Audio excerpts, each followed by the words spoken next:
I'm Beth Webb, and today's story is The Musicians of Bremen. It's a very old story from Germany, and I will need you all to join in and help me tell it. You'll see how and where in a minute. There was once an old farmer's wife, and she had a cockerel, and as you know, a cockerel is a male chicken. And this cockerel got muddled up about the time, and he'd go cock-a-doodle-doo at all the wrong times. He'd sleep in the morning and forget to wake the farm workers because they didn't have alarm clocks in those days. And sometimes when people were just settling down to sleep in the evening, he'd throw back his head and go cock-a-doodle-doo. Can you all do that? 1, 2, 3. Cock-a-doodle-doo. That's right. And the farmer's wife got so fed up with being woken up at the wrong time and not woken up when they needed to be, she said to the cockerel, "I'm going to turn you into chicken soup." Now the cockerel went, "I don't want to be chicken soup, cock-a-doodle-don't." And so the farmer's wife said, "Tomorrow you are going to be put in the pot." And the cockerel scurried away across the farmyard and hid. But then the cockerel began to think, "Okay, I get the time wrong, but I still have a magnificent voice. Everybody says so." And so he decided to go out into the world and to make his own living, one that didn't depend on the time. And so he went to the farm gate, and he stood on the farm gate and very loudly proclaimed, "Cock-a-doodle-doo!" Can you help me there? Cock-a-doodle-doo! Well, when he'd had a good voice warm-up, he thought, "I am going to the town of Bremen and I am going to become a famous singer." And the cockerel jumped off the farm gate and strode down the path. His feathers fluffed his head high and his tail with all his magnificent feathers swaying in the breeze. And as he went down the road, he heard a cat going, "Meow, meow." And the cockerel said, "Mistress Cat, what is the problem?" And the cat said, "Meow, I haven't got any teeth or any claws, and I'm getting old. And my master says I can't catch mice or rats. He's going to get rid of me, and I don't want to be got rid of. Meow." And the cockerel said, "Cock-a-doodle-doo! But Mistress Cat, you have a fine voice. I myself was going to be got rid of, but I am going to go to Bremen to become a famous singer. Come and join me. Can you sing beautifully?" "Meow, meow," said the cat. So you'll have to help me with this. I need some people to go cock-a-doodle-doo and other people to go meow, meow. And then the cat and the cockerel went down the road together, practicing their singing. Now, can you help me here? Cock-a-doodle-doo, meow, meow, cock-a-doodle-doo. And they came across a dog, and the dog was sitting by the gate looking very dejected.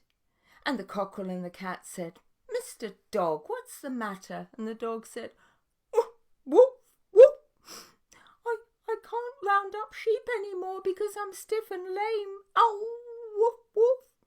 And my master says if I can't round up sheep, then he's going to get rid of me, and I don't want to be got rid of."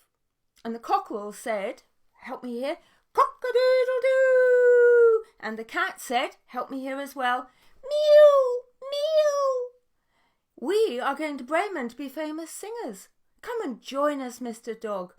We need a nice baritone." "Woof, woof," said the dog. "Oh, woof, woof." What a wonderful noise! And the dog and the cat and the cockerel went down the road. Now I need some of you to go cock-a-doodle-doo, some to go meow, and some woof, woof. So 1, 2, 3. Cock-a-doodle-doo, meow, meow, woof, woof, woof, woof. And they sang magnificently.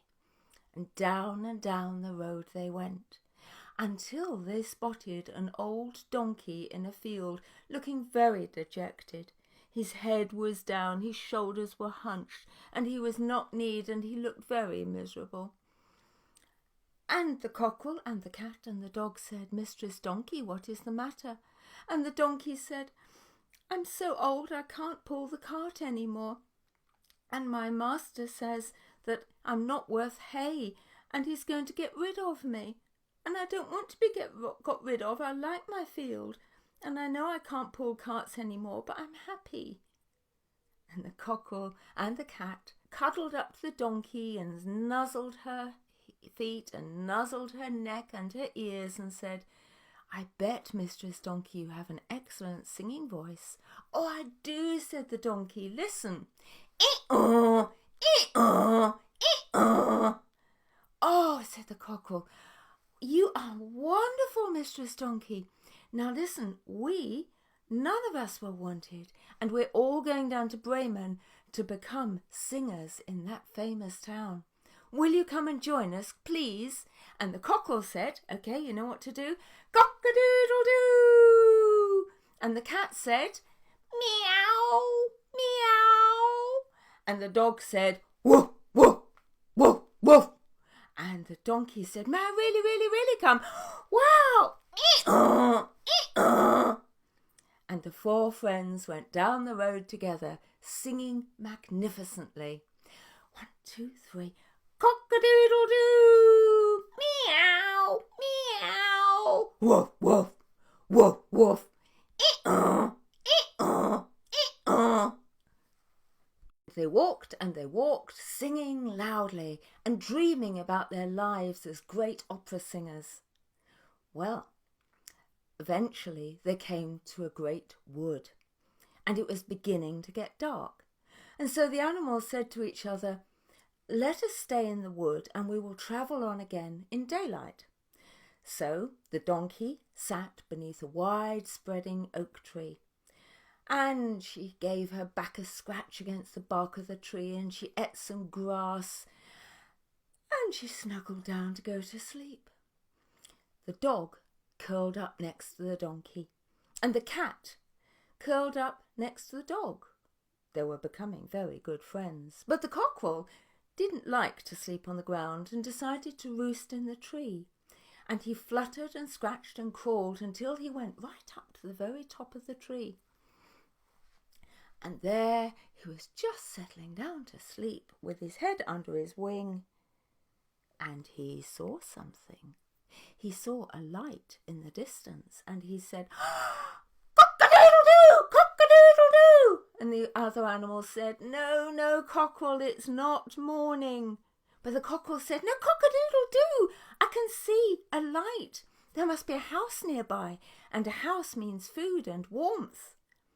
And so the animals woke themselves up and shook themselves, and the cockerel came down, and he led the friends all the way to a little cottage in a dark corner of the woods.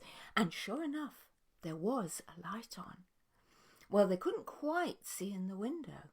And so the dog climbed up onto the donkey's back, and the cat onto the dog's back. And the cockerel sat right on top. So you've got the donkey. Can you make the noise? E-oh, e-oh. And then there was the dog. Can you make the noise? Woof, woof, woof, woof. And then there was the cat. Can you make the noise? Meow, meow. And then there was the cockerel on top, and the cockerel goes, "Cock-a-doodle-doo." Well, they climbed up and they looked inside, and they saw men sitting round a table eating.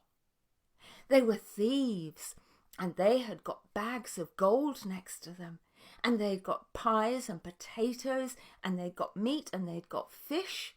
"Oh," said the cockerel, "there's enough food in there for all of us for ages." "How do we get it?" said the dog, "if there's men eating it?" And the cockerel said, "I know, we will sing for our supper." And so the cockerel said, "On my mark, we will all sing very, very loudly. A 1, a 2, a 1, 2, 3. Cock-a-doodle-doo! Meow, meow. Woof, woof, woof, woof. E-oh, e-oh," said the donkey. And they sang so hard and loud, the thieves who were sitting down to their dinner looked up and saw this strange shape wobbling outside the window, a strange greyish brownish shape with a fluttering thing on top, and thought, "Ah, it's horrid coming to get me." And they left their dinner and ran.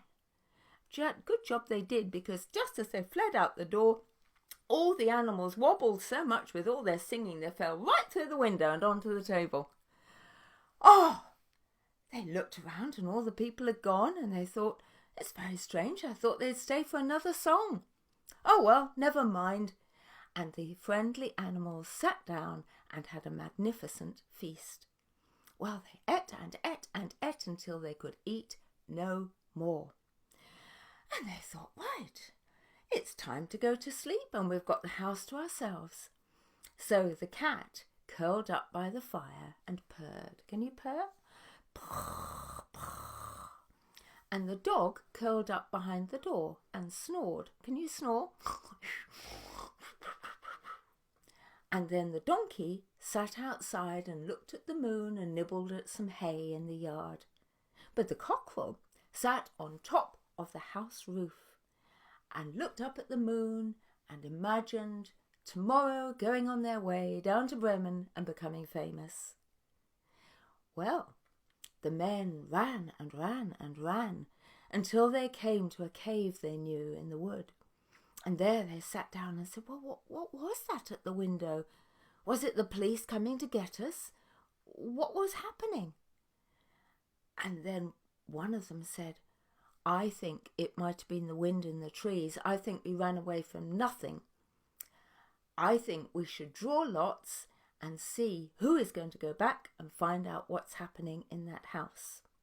So somebody picked up some twigs, and they had 4 twigs because there were 4 robbers, and they held them together so they looked even, and the one that drew the shortest twig had to go back to the house.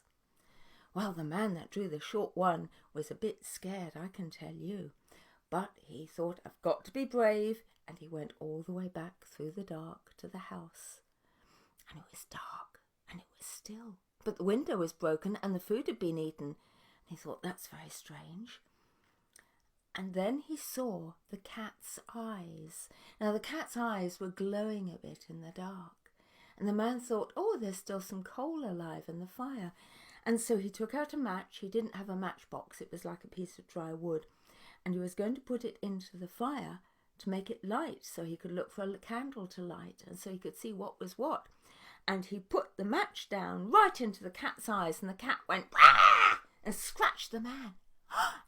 he said, jumping back, and he trod on the dog, and of course the dog bit the man's leg, and the man went "Ow!" and he ran out into the courtyard, and there was the donkey, and he ran straight into the donkey, who kicked him hard, going "Ee-aw, ee-aw, ee-aw." And then the cockerel woke up at all the kerfuffle, and hearing the noise he got confused about what time of day it was, and he went "Cock-a-doodle-doo!" And the man ran and ran and ran, hurting and bleeding all the way back to his friends. And they said, "What happened? What happened?" And the man said, "Oh, it's terrible. We can never go back.